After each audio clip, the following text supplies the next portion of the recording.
Hi, hello everyone, and welcome to another seminar of the Computational Humanities Research Group at King's College London. And I'm Barbara McGillivray, and today I am very pleased to introduce to you Ricardo Cabral Penteado, PhD candidate in computational linguistics at the University of São Paulo and visiting researcher at King's College London. He specializes in deep learning and natural language processing, focusing on the intersection of violent extremism and technology within the Brazilian and Latin American context. And today he's going to talk about corpus, context, and risk, computation approaches to violent extremist discourse in Brazilian Portuguese. So Ricardo, over to you. So, can you hear me? Everything's fine. So, good afternoon. I'm Ricardo. I'm from Brazil. And it's a pleasure to be here with you to talk about a little bit about some research that we've been doing. And to start, I want to thank you, Barbara, for this opportunity, and you guys that are with us to discuss a little bit about it. So the name of my presentation is Corpus, Context, and Risk. So computation approaches to violent extremist discourse in Brazilian Portuguese. And the idea is to talk about what are the definitions of violent extremism, and mainly the Brazilian context related to it. Introduce BR Vera, a corpus, and its approach. So the BR Vera is Brazilian Portuguese Violent Extremist Risk Annotation Corpus, and its methodology. So after that, we had done a lot of experiment with this annotated corpus, and we'll try to show this data and discuss some things, mainly related to some challenges to annotate, mainly in respect of disagreement in the human factor, and another kind of experiment is related to LLMs and trying to understand the limits of these frameworks, in some cases related to judgments and explainability. And of course, try to see some next steps and some implications about this project. So what do we mean by violent extremism? So here I have a quotation. So violent extremism encompasses the advocacy, justification, and facilitation of violence to advance political or ideological objectives.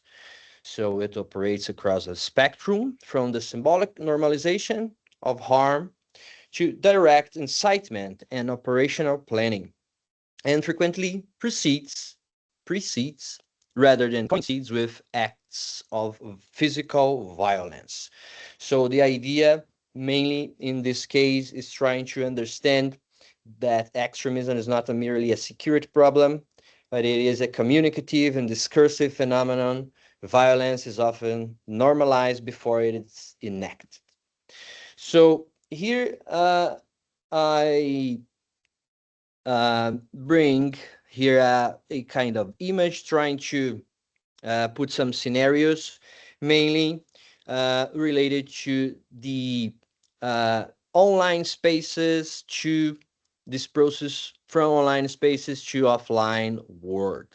So in these online spaces, we can see through social media posts, engagements, and exchange some legitimation, normalization, and mobilization of a kind of violence through discourses in multimodal kind of representations. In this case, we are focused on textual signals. Okay, so in these cases, this kind of legitimation, normalization, and mobilizations passing through comes from the online space and goes to the offline world. So in target attacks, mass violence, terrorism, harassment, and why language matters for detection. So violence is normalized in discourse long before it is enacted in the world. The window for intervention is in the language, not after the act. So in this case, we present this corpus that annotated discourse at the level of speech acts, legitimation frames, and mobilization cues, exactly or where the online to offline pathways begins.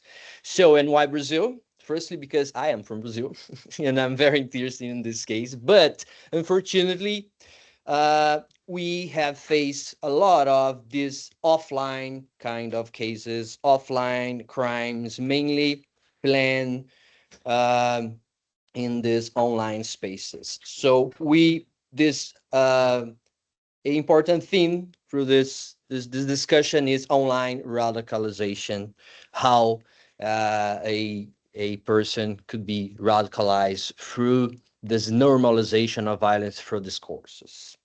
So in Brazil, we have faced, unfortunately, some school attacks for over this last uh, years. So cultural importation of some extremist subcultures. We have exportation too, unfortunately. And when we see this phenomenon, we can not just see the signals, but the behavior. So the mix of several kinds and different kinds of signals in an ecosystem of different kinds of platforms. And to work with that in the natural language process approach, in the computational linguistics approaches, we saw some research gap because we have in Brazilian mainly, or in this field, unfortunately, we don't have enough kind of corpora or models trained in Brazilian Portuguese. We know that the main kind of models trained in English or in hegemonic kind of languages. So we have some corpora related to hate speech, toxicity, but not one specifically related to violent extremism. So here I show you some examples very quickly. This Guilherme Tauchi Monteiro in the photo was a perpetrator in a school attack in Brazil. The Susana one of the biggest. And this one, Salomon Henderson, is the perpetrator of a attack in Antioch, United States. And you can see a kind of copycat crimes because they trying to mimicry, trying to imitate this kind of acts.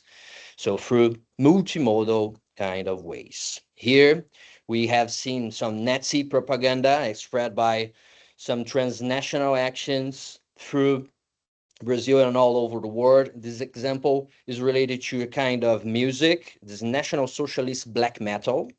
So these bad actors try to, unfortunately, rob or took a kind of music, the black metal, and put this kind of um, ideologies through it. And can you imagine a guy, a little one, listening to it all over the day, and seeing this kind of symbols? So it's related to normalize violence in this kind of uh, speeches.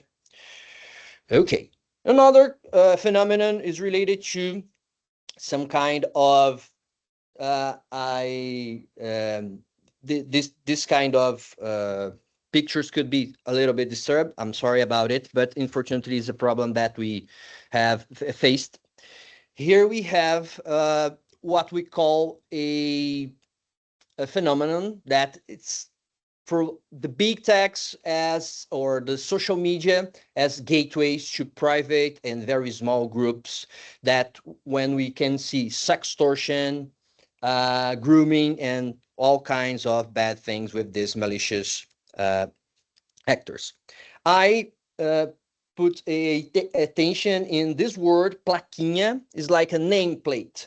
In first findings, we have this plaquinha, this nameplate, as a kind of homage and a kind of ode, a leader of this kind of group. So in this case, Hell is the name of the group.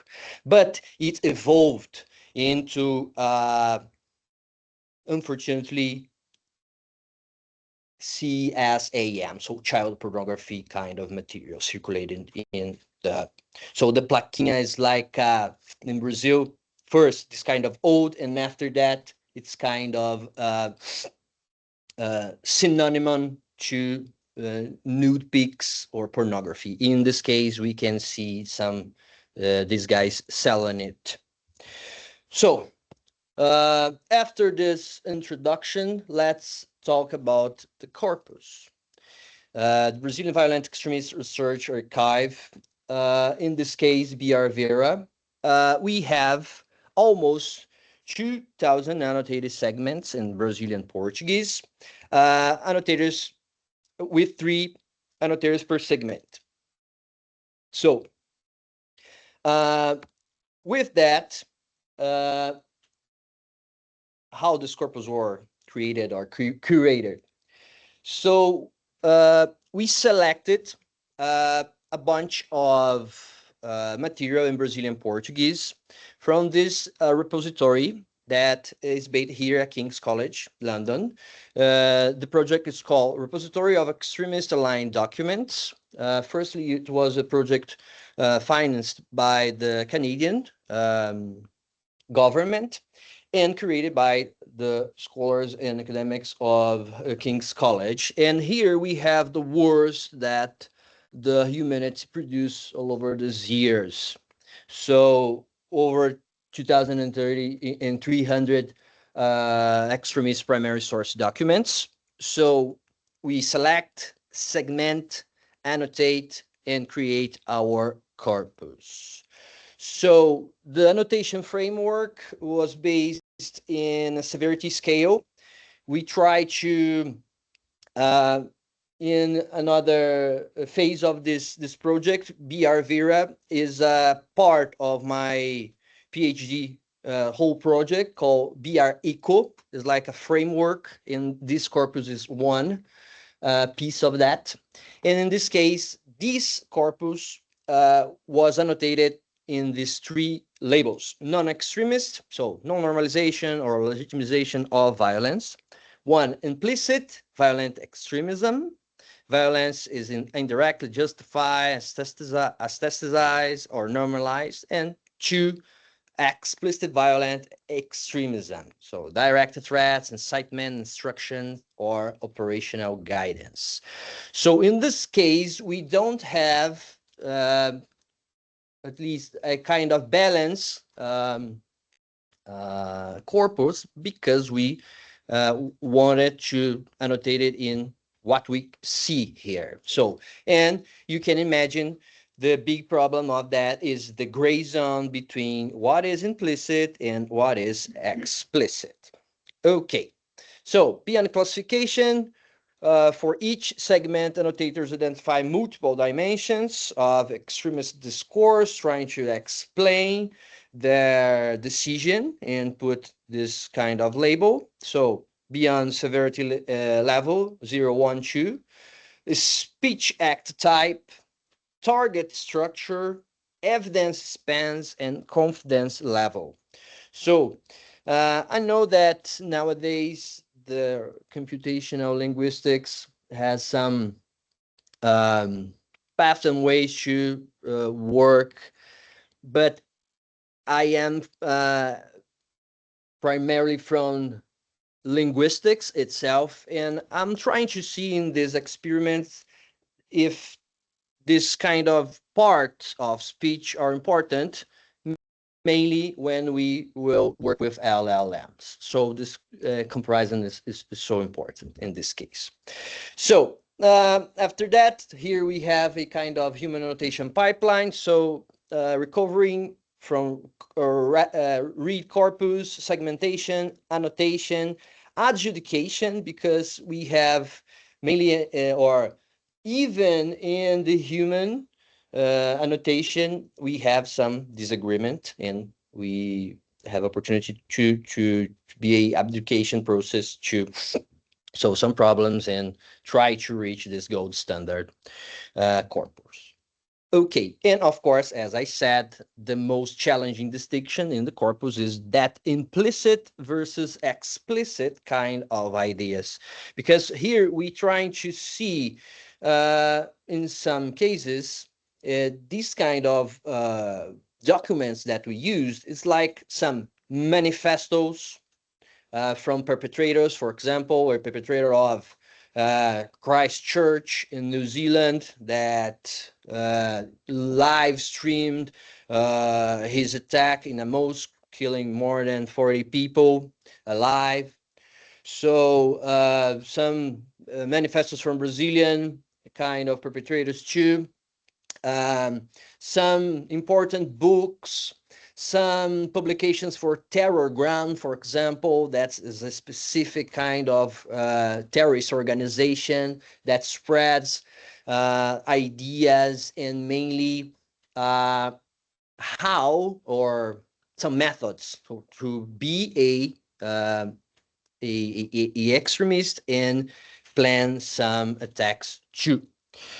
Okay, in here we have some results of this human annotation. In this case, we have from almost 2,000 segments, we adjudicate 775 cases.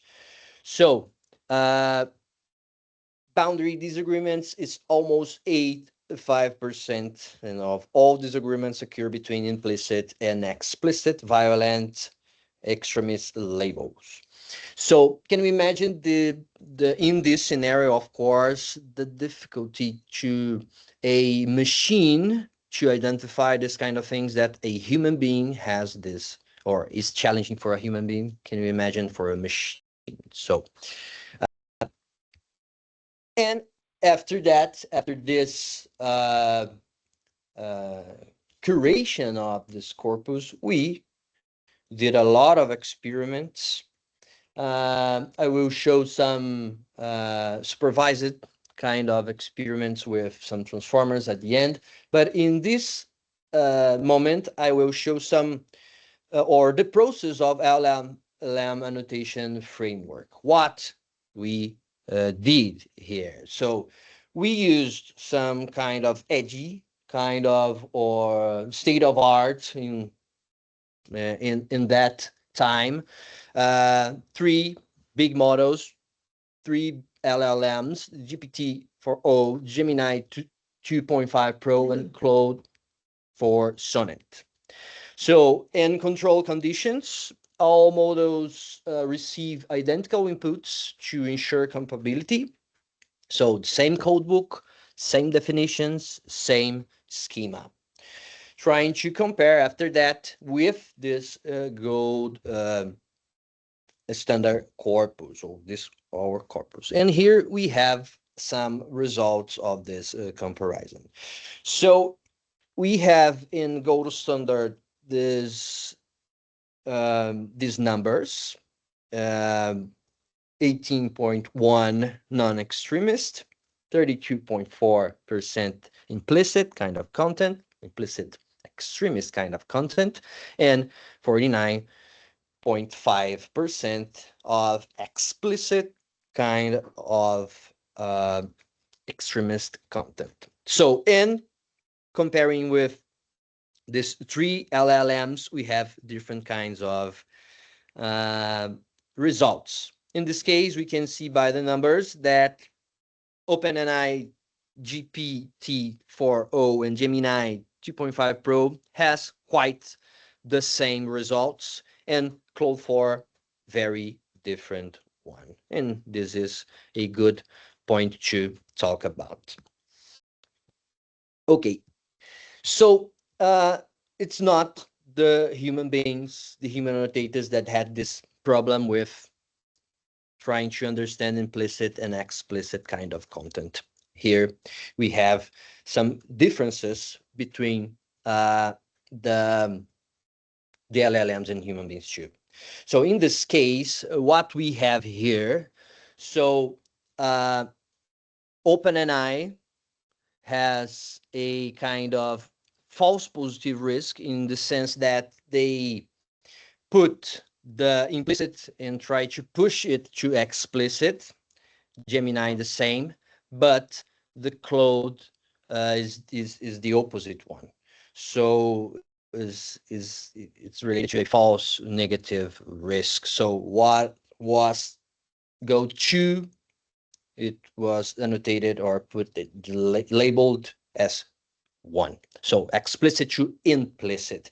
And of course, this could be related to the kind of process of training of these different models. And think about a process of or a team that moderate content. So what kind or what is the best solution for you in in a circulation of this kind of content?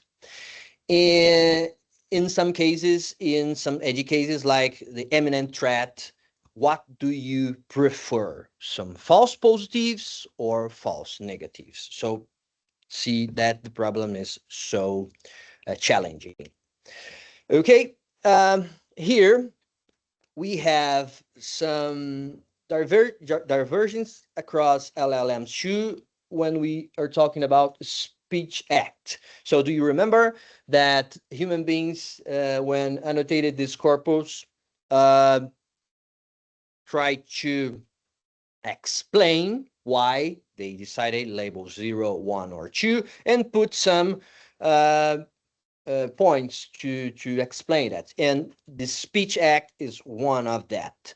So, and we did it with the LLMs too. So the same, the same schema. So, and here we can have a lot of difference too. So mainly in incitement and rationalization in this phenomenon or in this scenario specifically.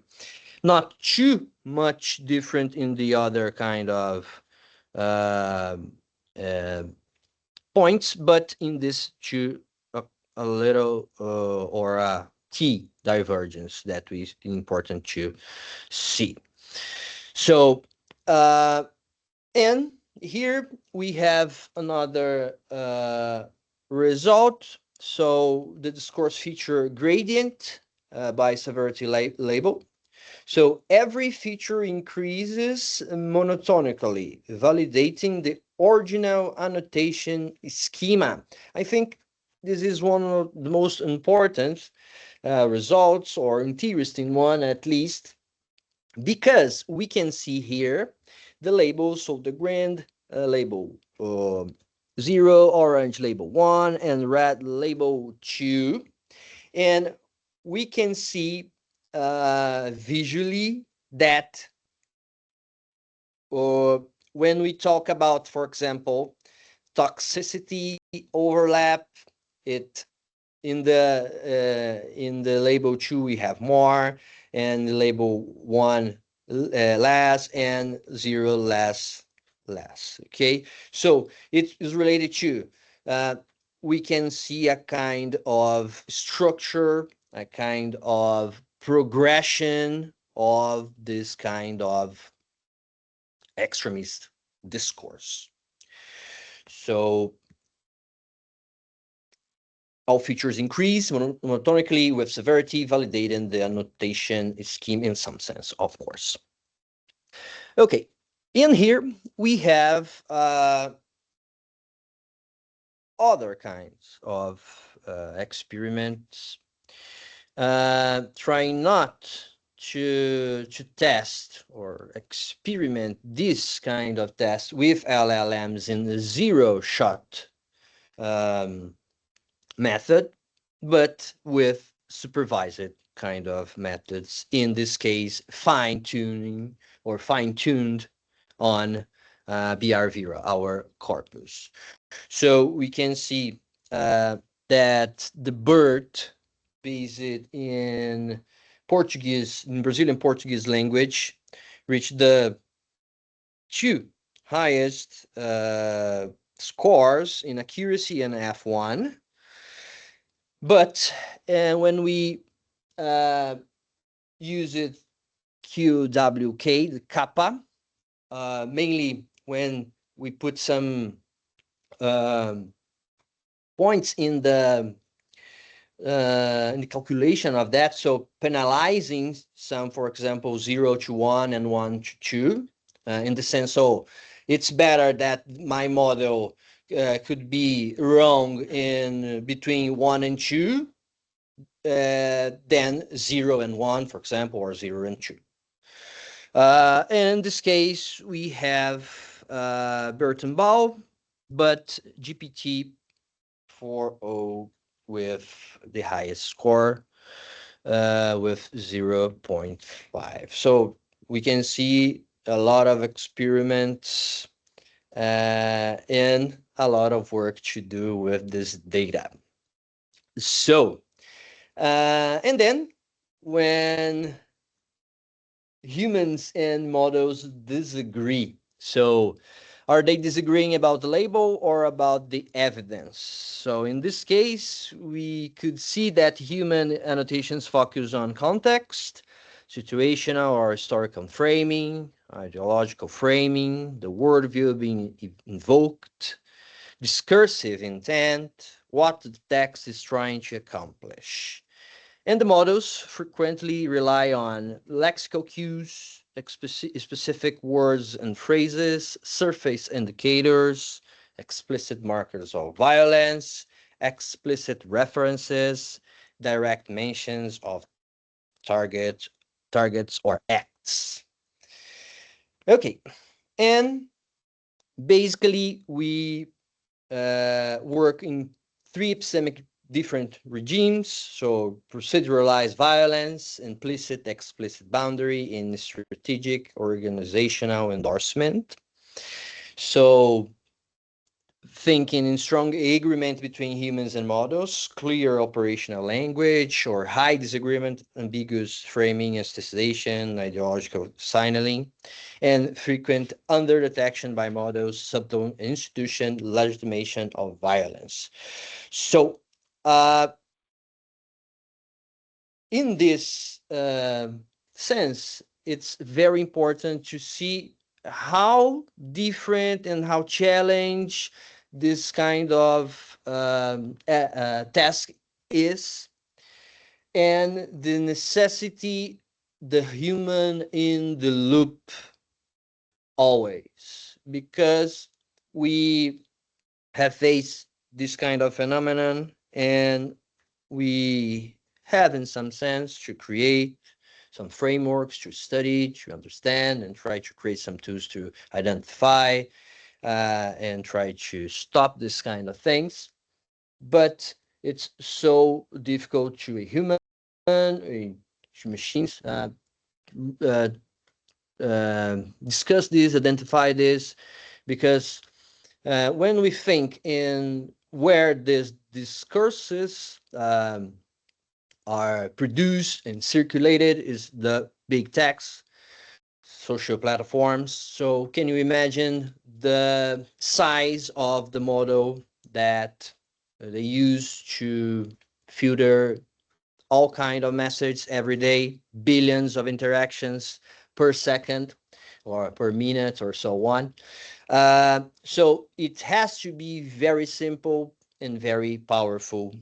And as I said in the beginning, it's so challenging working with Portuguese and Brazilian Portuguese because the majority of these big techs work with English kind of trained algorithms and models, and then translate it into Portuguese or in the opposite side. So can you imagine the nuances of the language that is missing?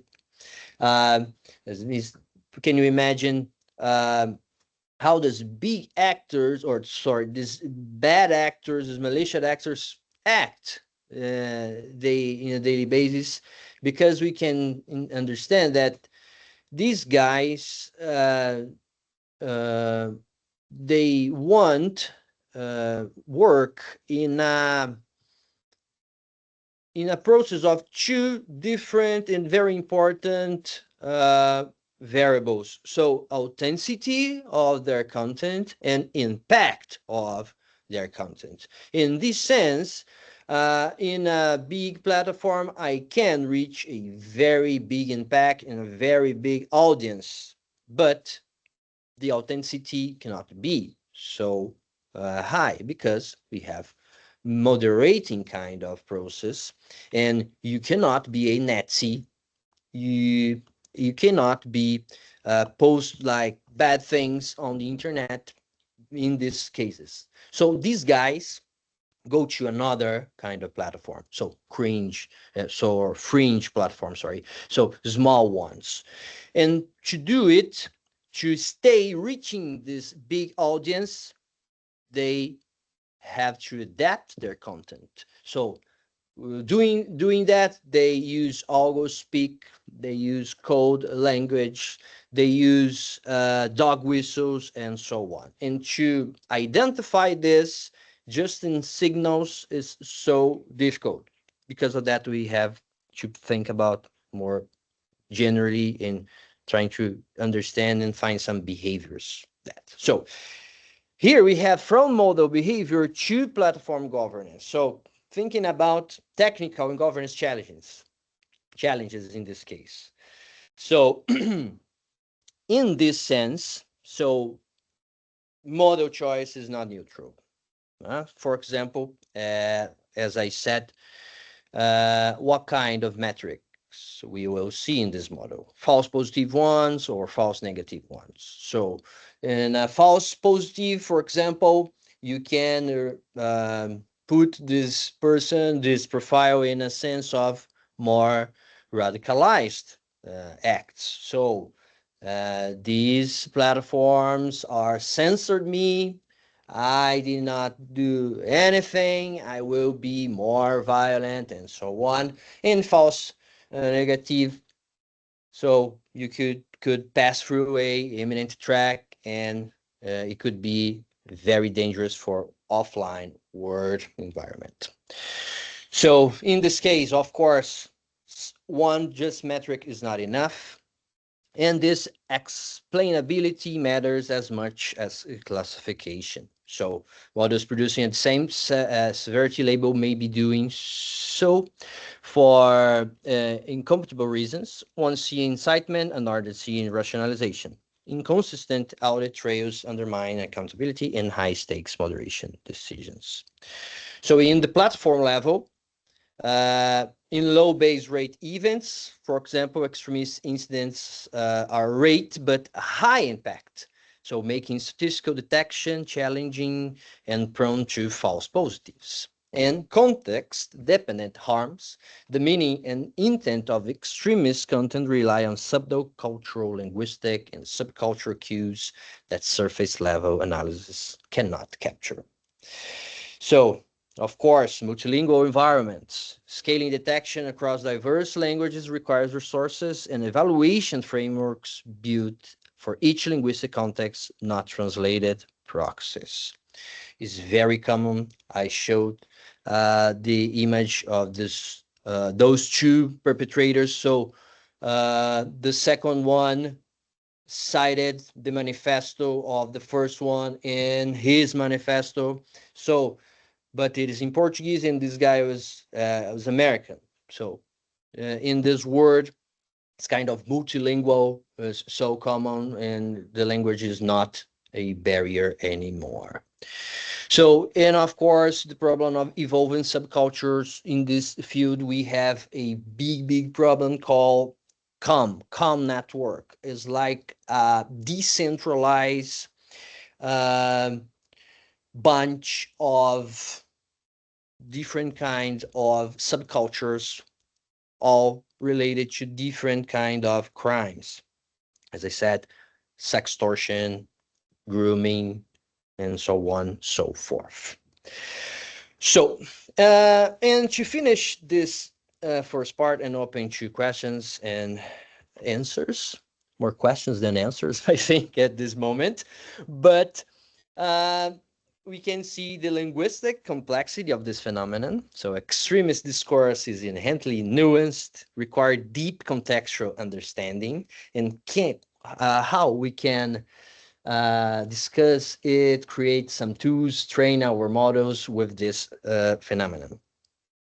Informative disagreement. So human disagreement highlights inherent ambiguities, providing crucial insights into content interpretation. So LLM ambiguity struggle. Models identify patterns, but consistently struggle with the explicit boundary of extremism, like human beings, and trustworthy evaluation. So requires robust explainability, evidence-based reasoning, and transparency in both human and AI system. So some future directions, I think we have done a lot of experiments, as I said. So we have a lot of data to see, to mainly reframing in some sense, look closely or look closer, uh, and try to see if we got some insights of that. But uh, as I said, this corpus that I presented to you today was BR Vera, but is a part of the whole framework or a bigger framework called BR Eco that has the intention to offer to NGOs, especially some um practitioners or governments and so on, some tools to understand better this phenomenon, and create at the end a kind of repository too. So the idea is expanding with other kinds of data sets. I am been scrapping a new data set. I selected 25 different hashtags and I'm monitoring them from three different platforms: TikTok, YouTube comments, and Telegram, and try to see how these guys adapt their content, how this content circulated, if we can see some correlations, because it's not easy just to see a fragment of a corpus and say this is very dangerous, this is extremist or not. We can see the whole thing in this corpus. Is not a end, is part of the process, is part of an effort to understand and share some knowledge, trying to increase the efforts to face and stop this kind of things in our world. So uh, and the idea, of course, is to expand to Latin America kind of corpus too in another opportunity. And here we have some references that we use a lot of. Then here can share it with you through that. And as I said, I have so few answers, but a lot of questions at this point. But I want to thank Barbara and the group to having me here, and I'm open to discuss with you and share some things. So thank you very much.